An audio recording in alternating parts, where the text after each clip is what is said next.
This is going to be a video about working on an ML320 1999, and it's got about 120,000 on the clock, and I'm going to be showing you what I'm doing about changing the oil. And Mercedes-Benz says don't change the oil in the transmission. It's a lifetime deal. And I'll give you an idea what this oil looks like right now. I dip my finger in it. It is pitch black. It's never been changed. So I'm going to be changing out the oil and keeping you informed about what happens. This is the oil pan and oil filter that we're looking at here. And this thing just pushes up into little O-ring over there, and as you can see by the color, this stuff is not white. It's really dirty. To give you an idea, I'll show you exactly how dirty it is. Here's a piece of white cloth, and we're gonna dip it in there, and that's the color of the oil after 120 miles. As far as sludge goes, I'm going to just discard this in my trash can for now, and I'll get rid of it properly later with because it's got some oil in it and what have you. As far as sludge goes on the inside of it doesn't look too bad. It doesn't look like, there's been a major problem here as far as metal is concerned. I don't see any metal filings, on the inside where I'll be concerned about. There's a little bit over there, a little bit of filings down there, but I'll clean it up and it will be as good as new. As far as a messy job is concerned, from 1 to 10, this is about a 10, because when I've taken off the bolts up there, it just keeps dripping oil, as you can see. So you need a lot of rags, lots and lots of rags, because it just keeps dripping, and hopefully it'll stop soon. Okay, so this is what's going on right now. I've taken all these bolts off. This is this big metal thing, and on top of it you've got the plastic thing, and that's where the switch is. So I've taken all these bolts out, but this little plastic connection with that little key and that little deal at the end there is still holding it into the transmission. So I got to figure out how to get that little deal out. Then it's going to be fairly easy to go and put this in its place, and this has got the connector pins in it. So I've actually disconnected that wire from there already, but the little housing is holding it in place, which is preventing me from dropping this metal piece, which houses the plastic piece above it, from out of the transmission. So this is how far as we've got. We've got the gasket, we've got the filter out, and we've got the pan out. So now we've got to just drop this big metal section which keeps dripping oil, believe it or not. Anyway, just to sidetrack you a little bit, I'm going to go over some of the features, just how I got the car up here.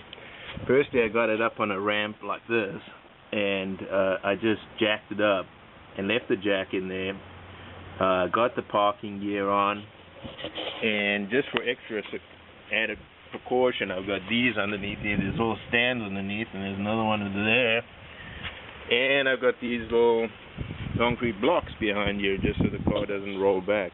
And that's just some of the added features I got for safety while I'm working on this, so it doesn't fall down on me. What we're looking at is that little plastic deal up here, which is where this thing goes in, and you just give it a few turns. Actually give that a few turns, and it'll pop this guy out, which is some had some oil in it, and you can just clean it out with some contact cleaner, electronic contact cleaner. You just get that little cleaner. But apparently there's a 7mm bolt in there that I got to take that out. That'll free this little section out. I can pull that out, and that should be able to drop this unit out, which has a little plastic switch behind it. So I just managed to get this out.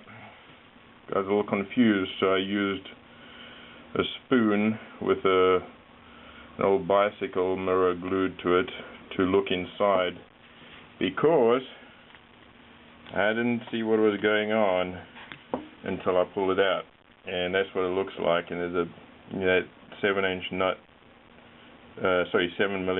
sitting right in the middle of it. So what I used as tools was one of these little guys and this little guy to get it out, and that fit it in there nicely. This was too short on its own, so I have to add a little extension on. Comes out. Next step, I'll have that whole metal piece out, which weighs quite a lot, so you get a little tired working underneath there.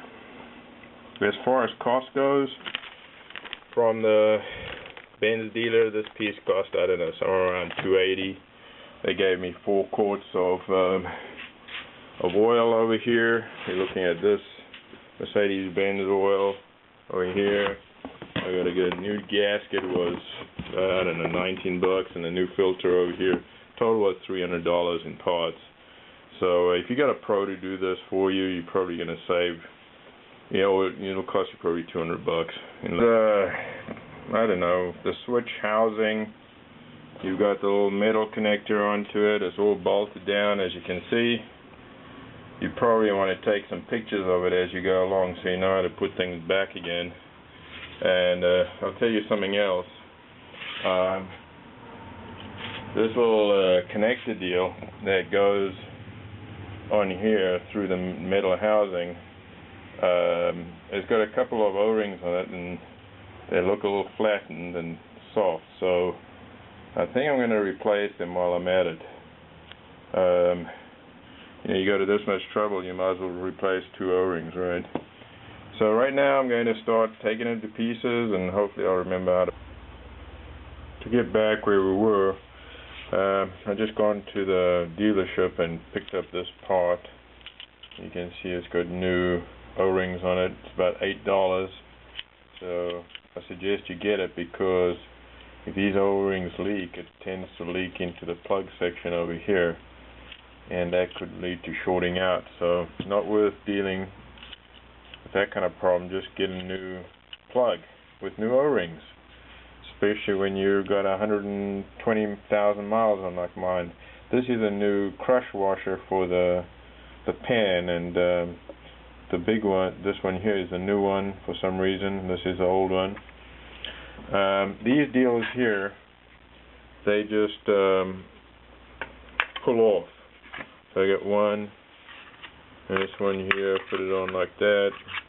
So I just pull it off.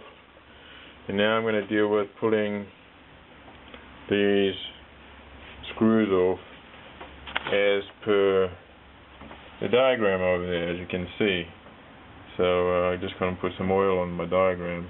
But I've orientated the picture the same as this deal here, and I'm going to keep taking photographs of it as I go along, just so I make sure I put it back the same way.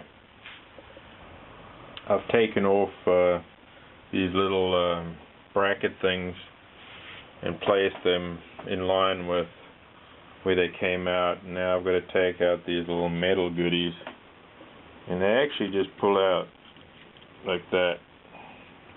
They look like that.